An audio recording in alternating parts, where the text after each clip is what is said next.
Bonjour, alors là je voulais vous faire une vidéo en fait pour vous parler de pourquoi est-ce que je pense que c'est meilleur de faire le challenge carotte, le challenge des 30 jours, une carotte par jour avec une carotte bio.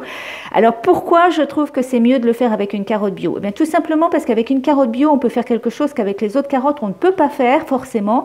C'est-à-dire que vous voyez ce que je tiens ma carotte devant moi et tout ce que je me contente de faire c'est ça, c'est-à-dire que je gratte la peau et que j'enlève un peu de peau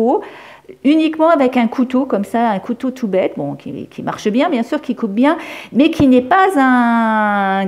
couteau à légumes traditionnel, épluche légumes, et qui donc ne va pas faire des lamelles de légumes. Et pourquoi je pense que c'est important de pouvoir faire ça? Eh bien tout simplement, bien sûr, que quand on fait ça, et en plus quand on le fait comme je le fais là, c'est-à-dire qu'au lieu d'enlever la peau de toute la carotte, on l'enlève là où elle en a vraiment besoin. Bien sûr, on a lavé la carotte avant, hein, éventuellement on l'a brossée,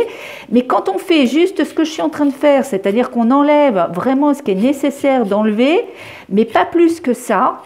surtout pas plus que ça, et que s'il y a des imperfections comme ça, oui, on peut les enlever, mais on ne va pas non plus être une acharnée de ce qu'il faut enlever, on va essayer d'en garder au maximum, et on va en garder également ici au sommet.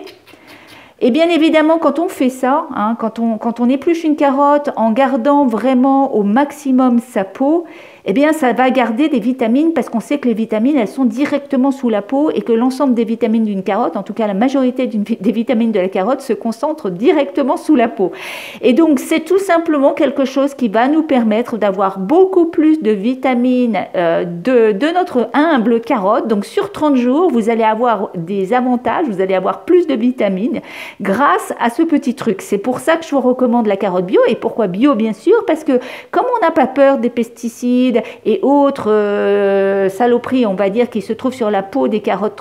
conventionnelles, on a moins besoin de les éplucher. Et c'est pour ça aussi qu'une carotte bio, c'est meilleur, parce que tout simplement, on peut en conserver plus, c'est plus économique et c'est meilleur pour la santé, tout simplement. Alors, si vous allez faire ça pendant 30 jours, ce que je vous recommande de faire, si vous avez décidé de faire le challenge carotte, parce que votre équilibre hormonal en dépend, notamment parce que vous avez besoin que quelque chose se passe pour vous, eh bien, optez pour des carottes bio, franchement c'est nettement mieux et vous allez avoir bien sûr la fibre, vous l'aurez dans le conventionnel également la fibre, mais ici vous aurez également des minéraux et des vitamines que vous n'avez pas forcément avec une carotte conventionnelle parce que vous en avez moins tout simplement parce que vous enlevez beaucoup de peau. Et voilà, c'est pour ça que je pense que c'est mieux d'avoir une carotte bio pour le challenge carotte et j'espère vous avoir convaincu sur le sujet. Bonne journée, au revoir.